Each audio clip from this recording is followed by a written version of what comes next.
Bonjour à tous et bienvenue pour ce nouvel opus de Et pour quelques couronnes de plus. Au menu aujourd'hui, ma deuxième partie du Master de Clermont-Ferrand.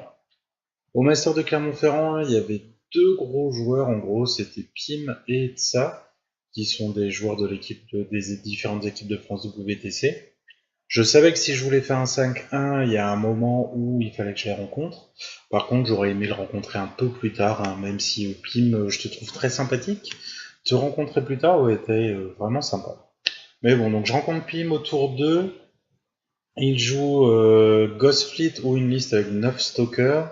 On a fait il y a 2 semaines au tournoi de Joinville la partie Kaelissa contre Ghostfleet. Ça n'a pas super bien marché. Donc là, je veux voir ce que Ran va donner. Je sais que ça va être très très dur.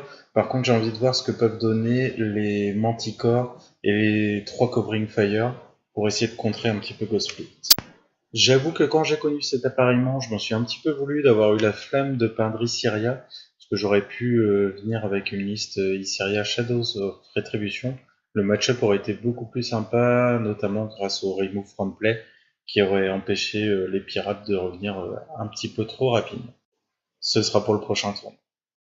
J'ai gagné le premier jet de dés, j'ai choisi de commencer. Ce que je veux faire en fait, c'est avancer le plus haut possible avec les manticores pour pouvoir placer les covering fire et essayer de limiter un maximum l'avancée des pirates. Donc pour ça, je commence très bien la partie. En fait, je fais courir mes deux Arknodes, ce qui fait que je peux plus lancer mes TK pour faire avancer les chimères. Donc je suis obligé de TK Aran pour qu'il puisse avoir une ligne de vue sur mes manticores et pouvoir les TK. Donc ça fait qu'en fait je peux TK que deux manticores. Il y en a une qui va être, je vais pas pouvoir le faire. Donc mes covering fire vont être un peu de biais en fait, ce qui fait qu'il va y avoir un trou entre deux et bien sûr Pim va en profiter pour s'infiltrer. Parce qu'ami auditeur ou visionneur, il faut que tu le saches, le joueur crée que c'est fourbe. Il profitera donc du maximum de tes erreurs, mais toujours avec le sourire, parce qu'on peut être fourbe et sympathique. Pendant que Pim fait ses mouvements, donc alors vous avez pu voir qu'il a infiltré quelques figurines avec des Black Bane. Il va falloir que je m'en occupe plus tôt que prévu. Donc l'angle de la caméra est un petit peu bizarre parce que on n'était pas en bout de table. Donc j'ai mis la caméra en gros derrière mon épaule gauche, ce qui fait que parfois je vais bloquer l'angle de vue et qu'on voit pas parfaitement toute la table. Fin du premier tour de Pim, la première décision va être est-ce que je claque mon feat maintenant ou pas. Le feat, je peux le garder pour une potentielle tentative d'assassinat. J'ai deux chimères qui peuvent aller très loin, et même si Denny est stealth, j'ai moyen, je pense, de pouvoir l'atteindre. Ou je peux dépenser mon feat maintenant afin d'essayer de nettoyer le plus de revenants crew possible. Je me dis que j'ai moyen de faire quelque chose dans les zones à droite. Il y a notamment sur la colline un arc node avec des pirates autour. Donc je pense m'en servir pour lancer des force blast, histoire de détruire l'arc node ainsi que ce qu'il y a autour. Donc je vais activer Ran, je vais claquer mon feat, je passe une chimère en position. Et c'est parti, je fais des force blast. Le deuxième, j'aurais bien aimé avoir Raingrave, mais bon, il est mal placé. À la réflexion, j'aurais peut-être pu faire un TK pour mettre quelqu'un à côté de Raingrave et pouvoir lancer un force blast dessus. Raingrave, c'est un solo, si vous pouvez l'avoir, il faut pas hésiter, tant qu'il est là, dans sa zone de commandement, il donne plus 1 pour toucher au revenant de crew, et ça c'est énorme. Ensuite, je vais activer mes Battle Mage. Donc ça va être 6 tirs, mais 6 tirs qui vont. Enfin, c'est des attaques magiques qui vont permettre en fait de nettoyer toute l'unité de pirates de droite, un, euh, sauf un pirate. Je- Si vous allez noter, en fait, vous pouvez voir qu'il y a toujours. Enfin, il y a 3 figurines très en retrait en fait. C'est une figurine de chaque unité de revenant de crew. Tant qu'il y a un revenant de crew, en fait, il y en a un des 3 plus 1 qui revient à chaque tour. Ce qui fait que là, j'ai réussi à bien nettoyer le côté droit, mais je sais que ça va revenir, et si j'arrive pas à les éliminer jusqu'au dernier, ça va continuer à revenir. C'est pour ça qu'avoir du remove from play est vraiment très important quand vous affrontez Ghostfleet, parce que si vous pouvez remove from play le leader de l'unité, à ce moment-là, il n'y a plus de récursion, les pirates ne reviennent plus et le jeu est quand même grandement simplifié. Tout comme je vais essayer de viser les Argonautes de Denny pour essayer de faire en sorte qu'elles ne puissent pas faire ce qu'elles veulent et qu'elles doivent s'avancer si jamais elles veulent viser mes unités et mes figurines.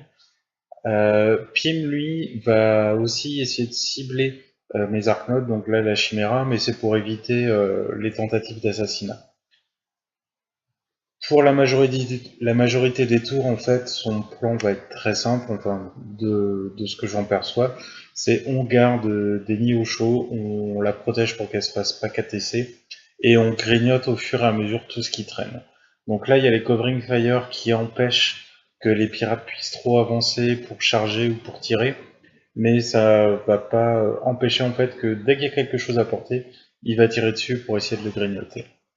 Sur le long terme, en fait, les dégâts que je lui fais, lui, il peut les récupérer. Moi, chaque perte que je vais recevoir, bah, ça va être ma liste qui devient de moins en moins efficace. Donc sur le long terme, en fait, l'attrition va lui être favorable. Ce qui fait que j'ai un deuxième problème, c'est que si j'envoie quelque chose contesté, je vais le perdre automatiquement. Et pareil, ça fait baisser l'efficacité de ma liste. Donc la zone qui est rectangulaire de gauche, en fait, je l'ai quasiment abandonnée. Ça va être très dur pour moi de continuer à la contester. Donc après les quelques piou-piou qui m'ont fait mal, je vais moi aussi continuer à avancer et à essayer de détruire un maximum de pirates.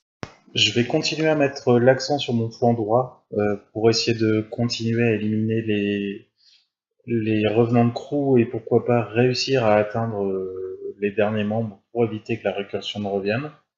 J'hésite un moment à tuer Rengrave, mais en fait il a une capacité qui fait que si je le touche, c'est un des pirates qui sera autour qui va prendre.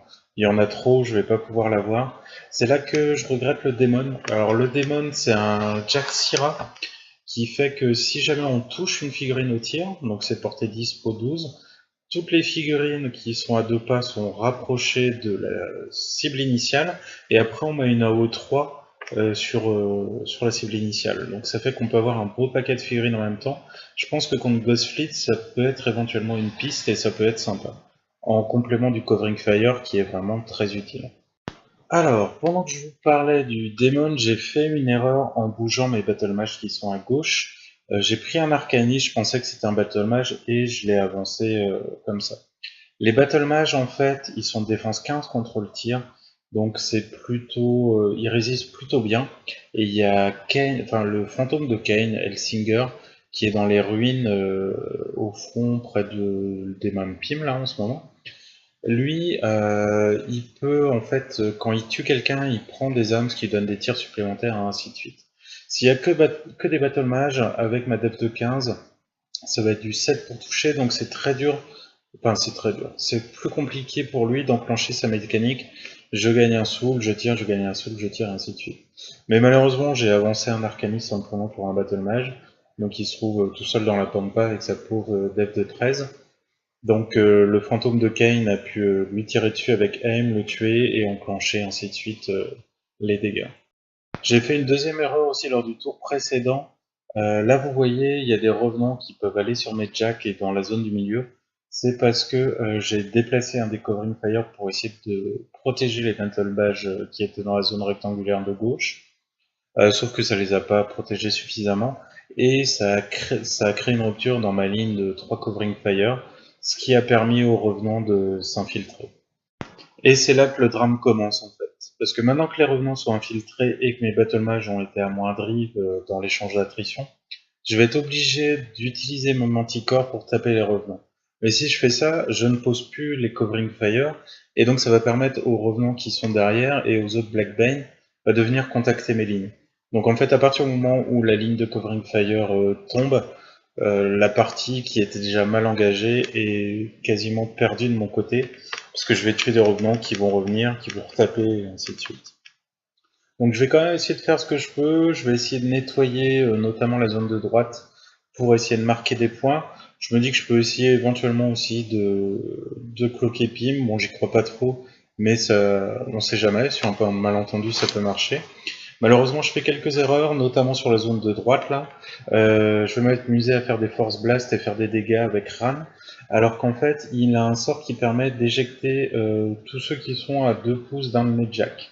Donc ce que j'aurais dû faire là, c'est faire avancer mes jacks, taper un petit peu, et ensuite activer Ran pour expulser les gens de la zone. Ça m'aurait permis de marquer quelques points de scénar. Mais je l'ai pas fait, je me suis concentré sur essayer de faire le plus de dégâts possible, ce qui est une erreur à mon avis dans ce match-up, parce que c'est pas là que je vais être gagnant en fait. Ce que j'aurais dû faire, c'est plutôt essayer de jouer le scénar à fond, essayer de marquer le plus de points possible, histoire de poser des problèmes, plus de problèmes en fait à Pim, pour essayer de lui faire perdre du temps et éventuellement gagner à la cloque. Mais je ne l'ai pas fait, je me suis engagé sur le terrain de l'attrition que je savais perdu d'avance, et donc je suis rentré dans son jeu, ce qui était une erreur. Bon, là, vous avez sans doute remarqué que je détaille pas trop ce qui se passe pendant les tours, parce que justement, c'est vraiment du combat d'attrition. Euh, je pense que quand on sait qu'on a perdu dans un domaine sur une partie, bah on l'abandonne en fait. Là, je savais qu'à l'attrition, je pouvais rien faire. Je pouvais juste ralentir un maximum ses troupes. Donc j'aurais dû être plus agressif, quitte à savoir que la partie est perdue.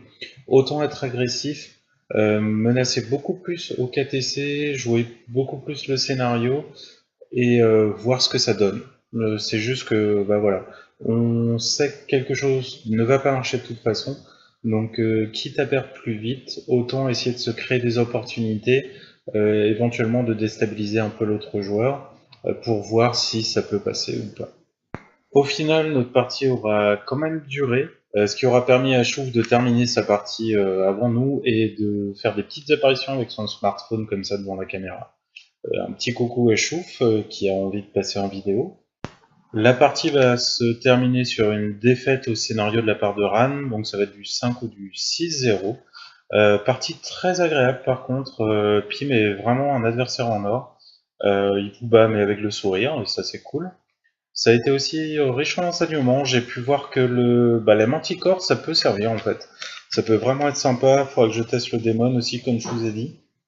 Et je pense que Shadow of Retribution est vraiment une très bonne réponse du côté Syrah à Ghostfleet, comme d'autres joueurs l'ont vu avant moi. Par contre, là où le problème va se poser, c'est savoir est-ce que Shadow of Retribution ou les listes qu'on va faire avec vont être à même de contrer l'autre liste qui sera avec Ghostfleet et qui sera sûrement une liste avec plein de Bane. Donc ça on verra au cours des prochaines parties. Donc voilà, c'était la deuxième vidéo du tournoi. Je suis vraiment désolé qu'il n'y ait pas eu plus de vidéos parce que les parties étaient vraiment sympas. J'essaierai d'améliorer ça pour le prochain tournoi que je ferai. Merci de m'avoir suivi et je vous dis à très bientôt. Salut!